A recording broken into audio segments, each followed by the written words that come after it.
Oi pessoal, Glaucia com vocês para a gente falar nesse último vídeo da unidade 3 que vai cair na sua prova 7. O assunto é sobre adição e subtração de números inteiros. Vem comigo então!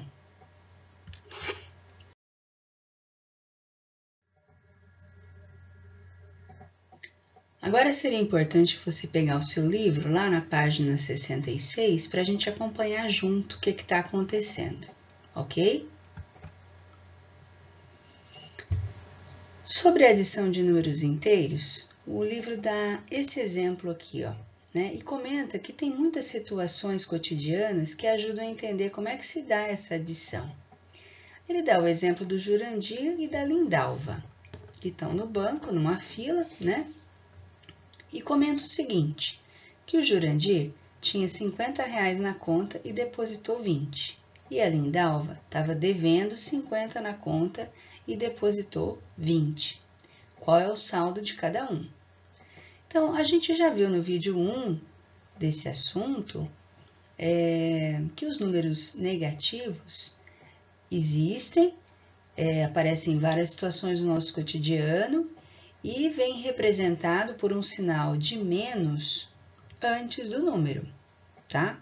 Então, a gente conversou bastante sobre isso, deu vários exemplos da balança, do elevador, e a situação com o dinheiro, ela fica muito clara. Vamos olhar aqui, ó, o que o livro falou.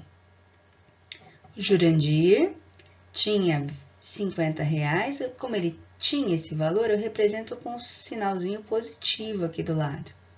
Depositou 20, colocou mais 20 lá e certamente ele ficou com saldo positivo de 70. Não é isso? Se ele tinha 50 e colocou 20, ele ficou com 70. Básico, né? Já a situação da Lindalva, ela estava devendo 50. Olha como é que eu mostro devendo 50. E depositou só 20.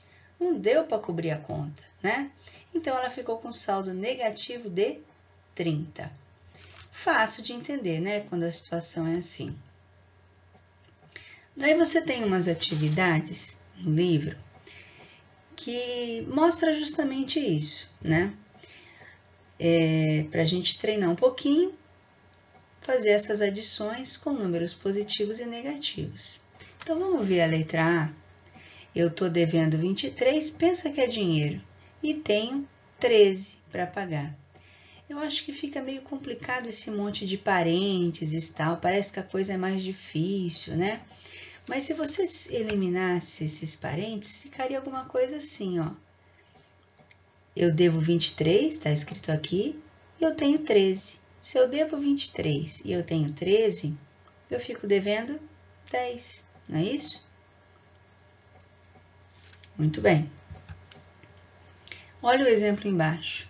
Se eu enxergar isso daqui sem os parênteses, vai ficar, eu tenho 47 e eu gastei 31 lá, tá vendo? Se eu tenho 47 e gastei 31, eu ainda fico com 16. Percebe que quando aparece esse sinal do lado esquerdo do número, significa que eu fiquei devendo. Tudo bem até aqui? Bom, o tema 2 é a subtração. Até então, a gente falou agora sobre a adição, né? E lá no livro, ele comenta que você vai perceber que uma subtração pode ser feita uma adição com o oposto do número. O que é o oposto do número? O oposto de menos 3 é mais 3. O oposto de mais 5 é menos 5, né? Aí ele faz esse comentário aqui sobre o que você já sabe, e coloca você numa situação para você pensar um pouquinho. Ó. Se você tem 3 bilhetes de cinema e vai oferecê-los para 2 colegas, quantos bilhetes vão sobrar para você? Mas e se for o contrário? Se você tiver 2 bilhetes e quiser oferecer para 3 colegas, como é que você vai fazer isso?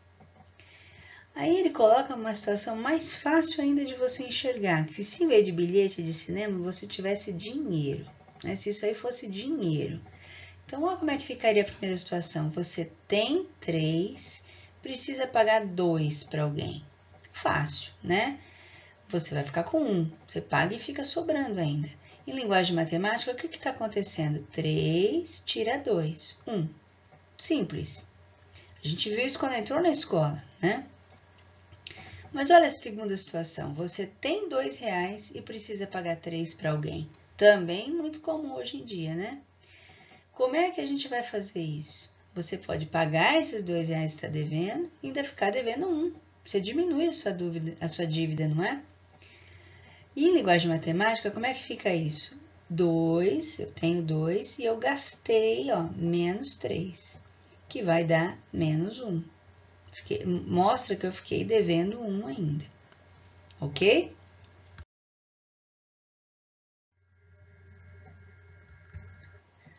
Aí tem essa atividade aqui da subtração. Ele dá uma dica, ó.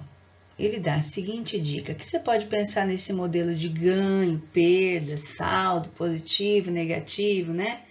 Também pode trabalhar com a ideia do oposto, que em vez de subtrair, você soma com o oposto, que é o que eu comentei no slide anterior, ou ainda ficar andando naquela reta numérica que a gente viu no primeiro vídeo, né? Mas eu vou ser sincera, eu gosto mais de sumir com esses parênteses aí e pensar sempre na ideia do oposto, né? Então, é assim, aqui o que está acontecendo? Eu tenho mais 10 e vou subtrair mais 7. Então, se fosse soma, quando é soma aqui no meio, o que a gente fez lá na outra vez, no outro slide?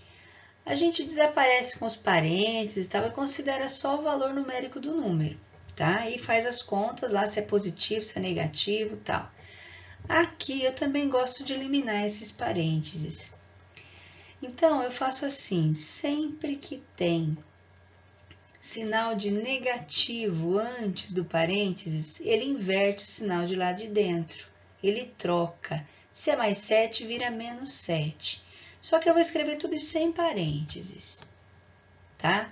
Eu vou seguir o que ele está explicando aqui, ó. Tá bom? Olha lá, eu tinha menos 5, menos 4. Ele explicou o que ele fez aqui, mas resumindo, é menos 5 mais 4. Eu faço um joguinho de sinal aqui, ó.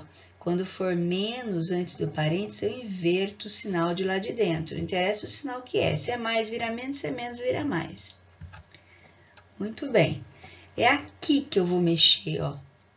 Eu vou eliminar esses parênteses do meu exercício, trocando o sinal desse 7. Se é mais, fica menos. Se fosse menos, ficava mais. Sempre trocando, tá? Olha como eu vou reescrever isso. Mais 10. Não era mais 7 aqui? Ficou menos 7. Aí eu penso do jeito que eu estava pensando antes. Eu tenho 10 e eu gastei 7, eu fiquei com 3. Vamos fazer mais um? Olha lá, o preço aqui de baixo. Eu estou devendo 7 e eu vou inverter o sinal desse 2. Só estou invertendo porque nós estamos falando de subtração, tá vendo aqui? Olha como é que vai ficar. Menos 7. Ó, era menos antes, inverteu o sinal, ficou menos 2. Então, menos 7 com menos 2 é dívida, tudo é dívida, né? Eu junto tudo a minha dívida, ó, fico devendo 9. Tá certo? Olha o de baixo.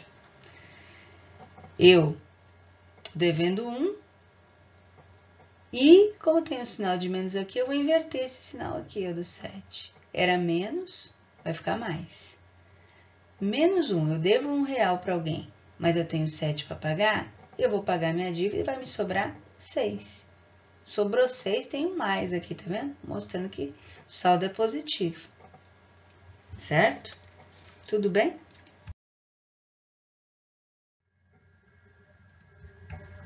Bom, pessoal, tem um monte de exercício para você fazer aí no seu livro.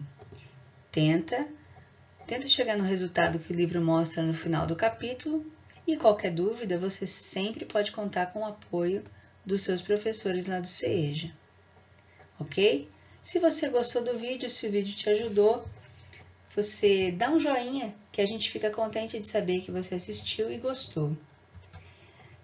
A gente também tem um Facebook, E as novidades da escola são sempre colocadas lá. Acessa, curte, para você ficar sempre bem informado do que está acontecendo com o CEJA. Estude, faça seus exercícios, peça sempre ajuda e boa prova!